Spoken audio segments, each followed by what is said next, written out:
Welcome to Unleashed with Epic. I'm your host, Vincent Shields, and I'm here today with Martha from Bingo's Buddies. Hi. Hi, Martha. How are you doing? All right. How are you? I'm doing well. I can't complain. Good. I have a lot of questions for you. Well, maybe not a whole lot, but I want to talk about Bingo's Buddies, and I want to talk about what you do, because what you do is not a lot of people probably know what you do and how you do it, and there's probably a lot of misunderstandings about what you do. So my first question, what I want to know is, I want to know the emotional why. Why did you start animal rescue? Many, many years ago, I was working at a vet's office, and we had a guy that came in with a little Yorkie mix. He wanted to put him to sleep. And I was like, why? Well, he's old and he keeps pissing in the house. It's like, is that the only reason? He said yes. I talked to the vet. I had the guy surrender the dog to me. And that's how I started my senior dog rescue. Do you remember what that dog's name was? Baxter. Yep. So would you say that Baxter is the reason why you run and operate Bingo's Buddies? Absolutely. So Absolutely. Where did the name Bingo's Buddies comes from? Bingo came to me in 2018. He was a little poodle that was blind and deaf. He had rocks in his stomach. He had a heart murmur. My daughter actually named him Bingo because she said he hit the lottery. Yeah, he did with you. And so I started my nonprofit in 2018 because, in all honesty, I was almost $40,000 in debt from credit card bills from having all these dogs all those years. So I knew I needed help. Yeah. And that's why I started the nonprofit. Okay. So what kind of animals, or we obviously know you rescue dogs, but what kind of dogs do you rescue? Small geriatric hospice dogs. And 13, why? 14, 15 years old. Why? Because they deserve to have whatever life they have left to be in comfort. No dog deserves to die in a shelter, let alone a small dog that's deaf and blind, or deaf or blind, or no teeth or whatever. Would you say that those are probably the hardest dogs to find adopters for? Absolutely. 100%. Yeah, a lot of them probably come with a lot of medical bills. They all come with medical bills. Yeah. So speaking of medical bills, how do you raise funds and when I have a dog that's going into the vet, I usually post it on Facebook, and people will send donations to the vet's office, or they'll send a donation through Venmo or Zelle. 9 times out of 10, I get half of the bill covered. Okay. But my vet is wonderful too, and she gives me a big break. That's awesome. It's always good about finding good relationships that you can have. Absolutely. Just even trainers and groomers and things like that, right? If you find good relationships that you can lean into, then it definitely helps. 100%. So Martha, what would you say is probably the most misunderstood thing that you do, right? That you do with the geriatric animals? People can't understand. People tell me all the time, I don't know how you can do what you do, how you can put them down and have them so little amount of time. My thing is, they deserve it. They deserve it. The people don't understand. Yes, they're old dogs. Yes, they have medical issues, but they still want love. They still want attention. They're not puppies. I'm okay with that. Yeah. How many dogs do you have now? 10. 10 dogs.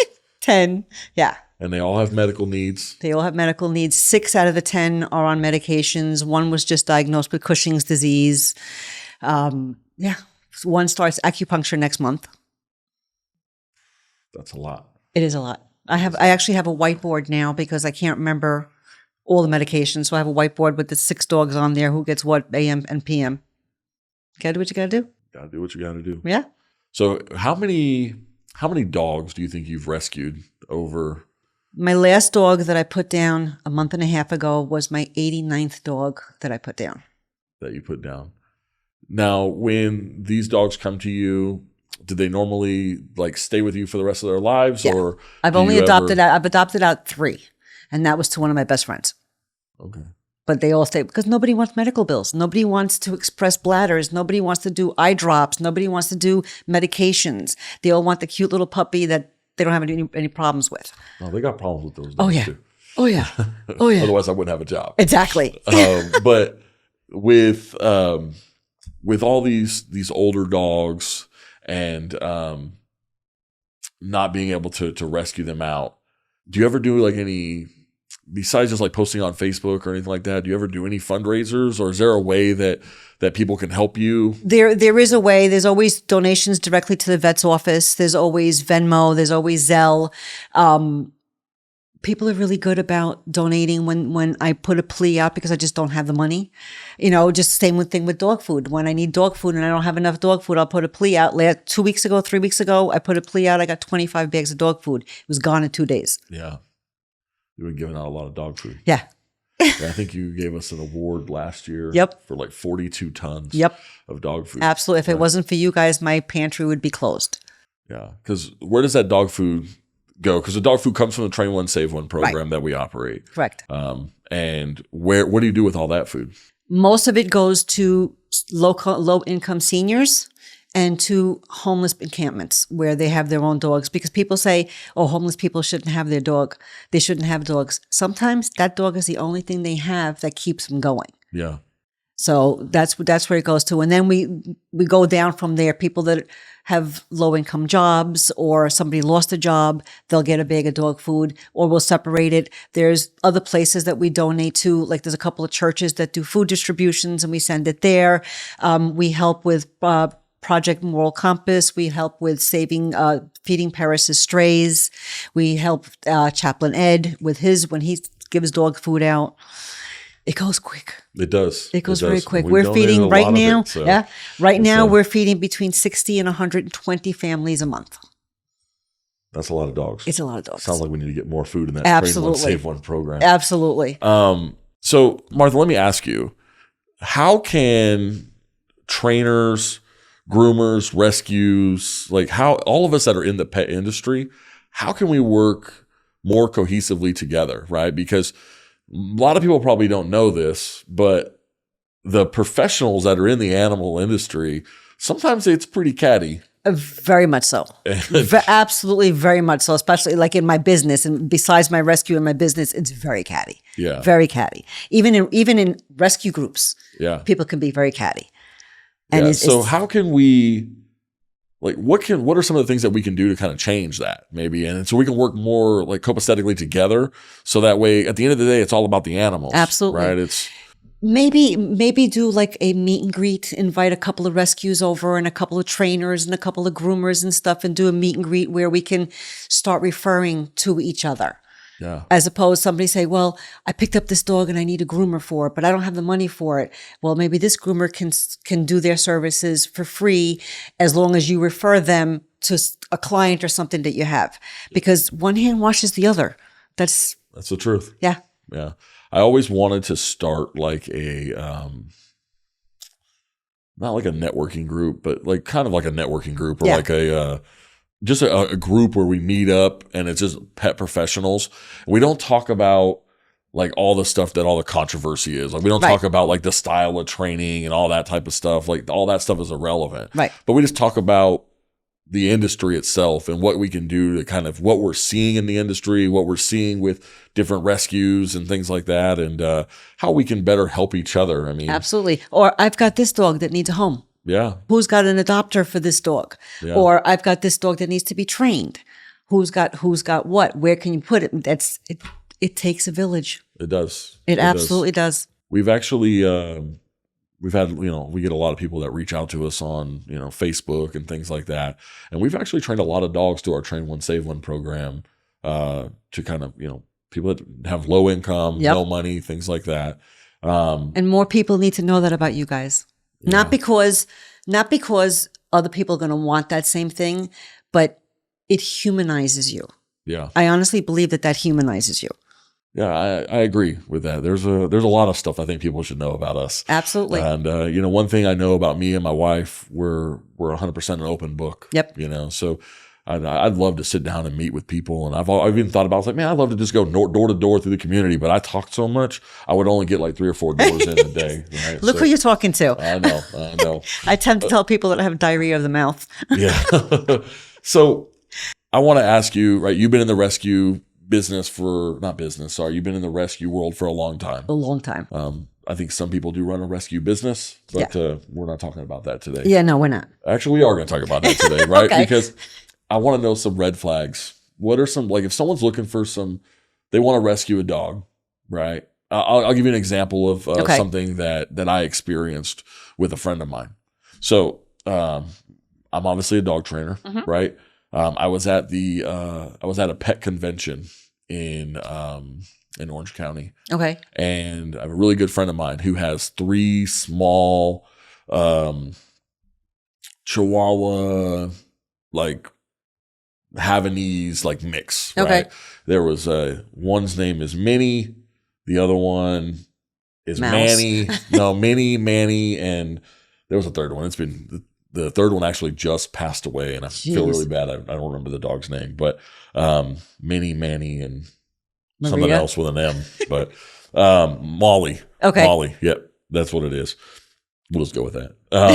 And so he sees another dog at the pet convention, and it's at a rescue because in the middle of the convention is all the rescue animals. Okay. And then surrounding all the rescues are like all the services, and that's where they had those gloves you can wipe on the dog, and all the hair comes off. Do they work? They work great. Really? They work great. I actually had Olaf do a little commercial for them. Oh, nice. While we were there.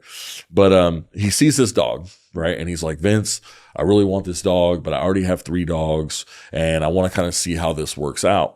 Right. So can you come and do like a meet and greet with us? Okay. So I was like, yeah, sure. No problem. We meet at the Orange County dog park there right next to the fairgrounds. Okay. And the dogs are doing good. Right. And the one dog is a little bit standoffish, which is understandable, right? You have 3 other dogs that are part of a pack, and then you have the one dog that's kind of standoffish, right? But she did kind of join the pack and play a little bit, but was definitely a little bit standoffish. And the lady goes, nope, it's not going to work. And I'm like, in my head, I'm like, this is like the perfect owner, right? This is that hitting the lottery for this dog. And so she's like, nope, it's not going to work. The psychology of the dogs aren't matching. And I was like, the psychology of the dogs aren't matching. Like, I don't understand what you're talking about. But long story short, she wanted, I forgot what the rescue fee was. I think the rescue fee was like $500 or $750 for the dog. But she would not rescue the dog out to my friend who, and I'm sitting there and I'm like, look, he brought a trainer with him to the rescue. How many people do that, right? Bring a trainer with them to the meet and greet, right? I'm like, hey, look, yeah, we can definitely train the dog. We can work with the dogs and they'll get along and you'll have a happy household. But she wouldn't rescue the dog to him, right? So there was some red flags that I seen there. Yeah. One, I understand that there's a cost to it. Right. But to tell him, she ended up telling him one price and me another price, right? So that was kind of a red flag. Yeah, definitely. And then kind of the dynamic of like how I was asking her a bunch of questions, and there was some red flags that I seen there. So what are some red flags that you see with rescues, or like what should somebody look for? Like, you know what? It's probably not a legitimate rescue. The few adoptions that I have done out, I do reference checks, I do vet checks, I do home checks. Yeah. A lot of these rescues don't do that. A lot of these rescues will not do that. And that they just want the fee, sign the papers, he's yours. But then you have the other extreme where I was working with a rescue that there was a cat rescue. And this one lady wanted this cat. It was a beautiful cat. The lady was great. She had the money. She lived in a mobile home. She didn't have air conditioning. She had screened windows. They wouldn't adopt her out because they said, well, the cat can go out the window, push the screen out the window. I'm like, what are you talking about? Just because she's got screens in the window doesn't mean the cat's going to run out the screen. It's just people are weird. People are really weird. You know, I've seen rescues where they're charging $1,000 for a dog or even a cat. How do you justify that kind of money? You just, I don't get that. Some rescues don't do vet checks. They don't do reference checks. You have a dog at your house. You come and you meet this dog and you want to adopt them out. They don't tell you, bring your dog so we can do a meet and greet. Okay, fine. You can take them. That's a red flag. Yeah. That's a red flag. So like, if they're just kind of like pushing the dogs out, right? Versus, and that's going to be hard for somebody that as like an adopter to even know, right? Absolutely.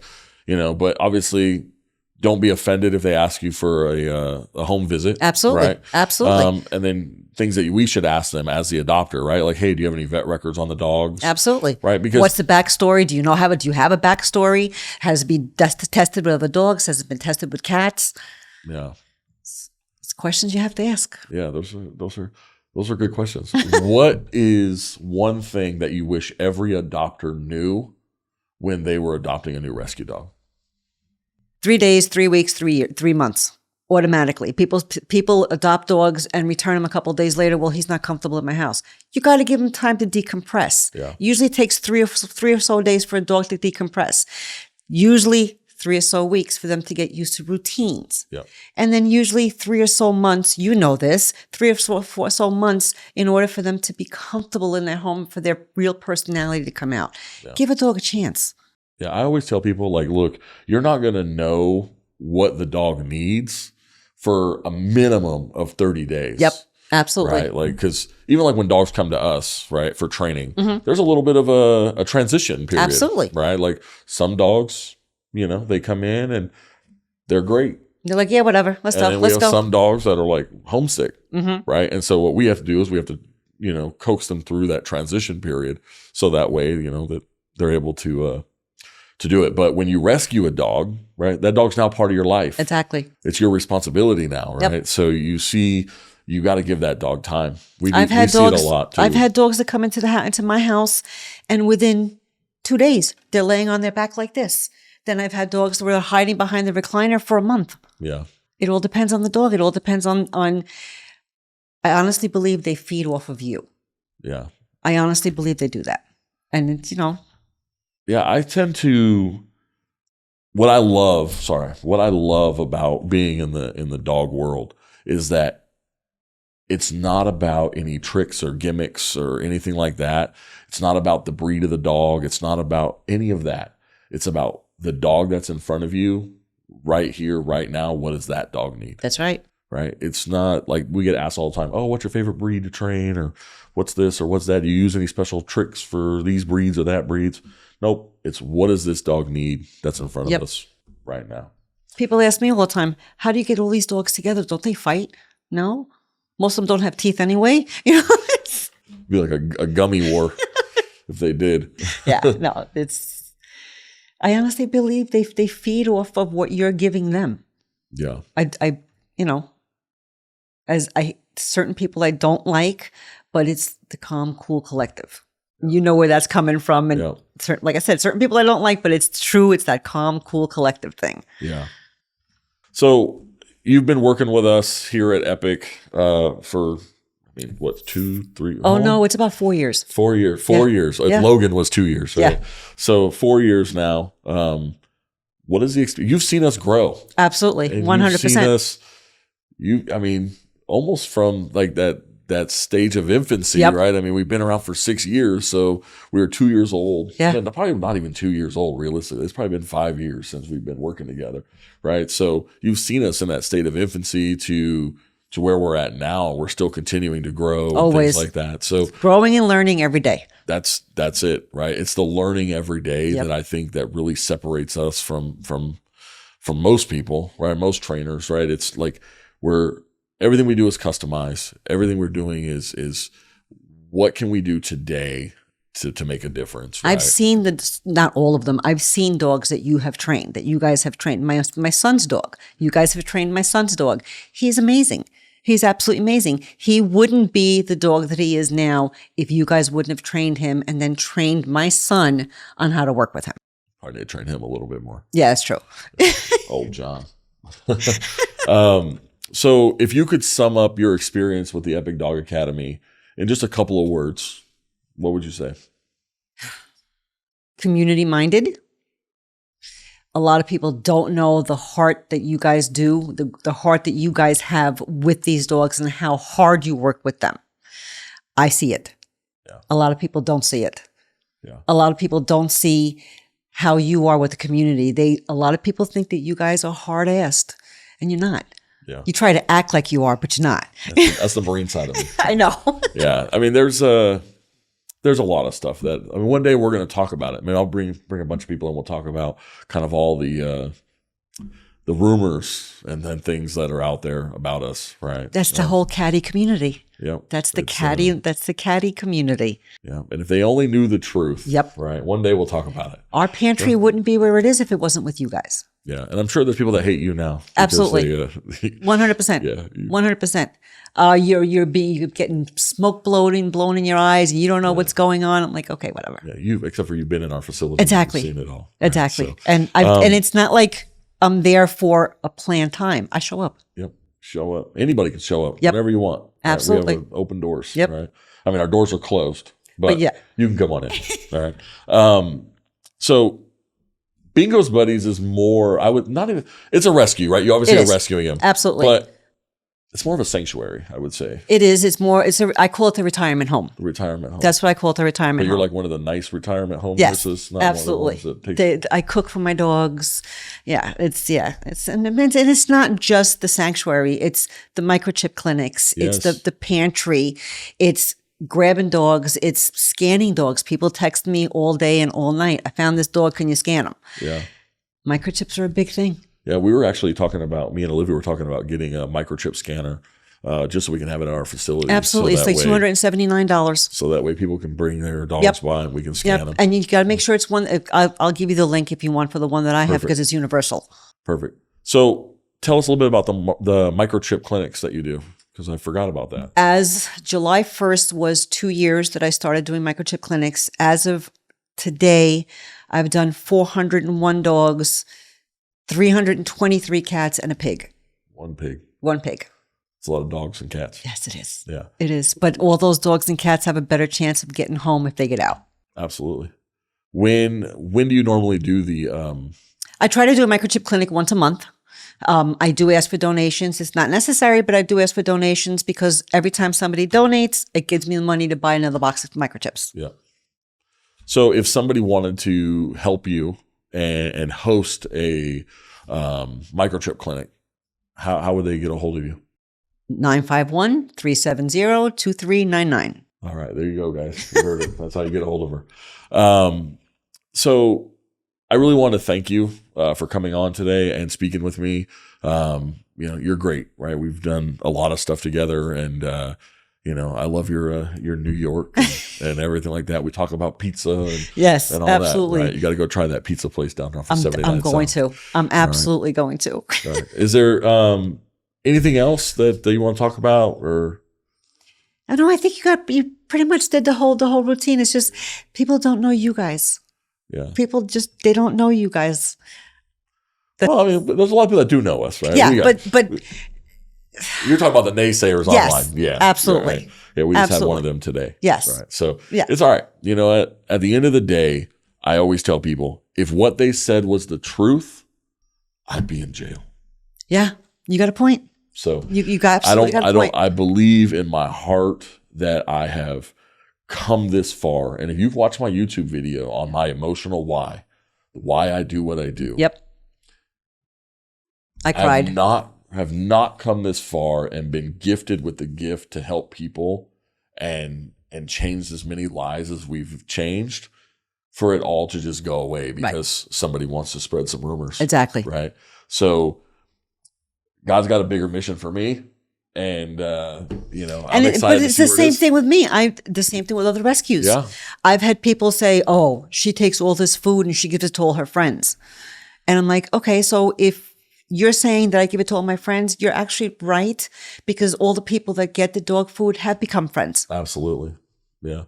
You do such an amazing thing with those dogs. And I mean, because I've heard it myself, like, I want to go get a puppy. I want to go do this, right? Nobody ever says, I would like to go get a 13-year-old dog that has no teeth medical issues and needs shots and has to go to the vet every other week. Yeah. Right? I mean, bless your heart because I don't know many people that do what you do, right? And I say it all the time. People tell me all the time, well, your life would be so much easier if you didn't have all these dogs and all the clinics and the microchipping and the scanning and everything else. True. But I wouldn't be me if I wasn't doing it. That's my calling. Yeah. Before the cameras cut on, we were talking about how it's really it's your heart, right? It's your emotional why, right? Yep. These dogs absolutely. 100%. So, 100%. I'm going to go home now and there's probably going to be pee on the floor. And you know what? It is what it is. Got to clean it up. Exactly. I have pee pads all over the floor every morning. I wash all the pee pads and all the pee towels, and life goes on. Yeah. I remember my aunt had a really old Cocker Spaniel that was blind and would go to the bathroom all over the house and clean it up, obviously. Right. But it was yeah. It's not fun when you get up in the middle of the night. Her name was Lady and his name was Murphy.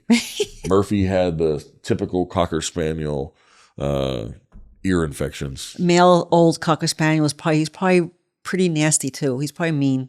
Oh, he was great. He was really young. He was young. Oh, okay. Lady was the whole other story. So. All right, Martha, I want to thank you for coming on today and spending time with me. And I want to thank you for doing everything that you do. You did put your phone number out there, right? So if people are able to, want to reach out to you. Absolutely. And if you can send me your Venmo and we'll find your social media handles and things like that. Cool. We'll go ahead and post them in the video for you as well. Wonderful. If we could ever do anything additional to help, I'd love to do more shot clinics and things like that. Amazing. Just let us know. Absolutely. And we'll be happy to do it for you. You guys are amazing. Thank you very much. Thank you. Thank you. All right. Have a good one.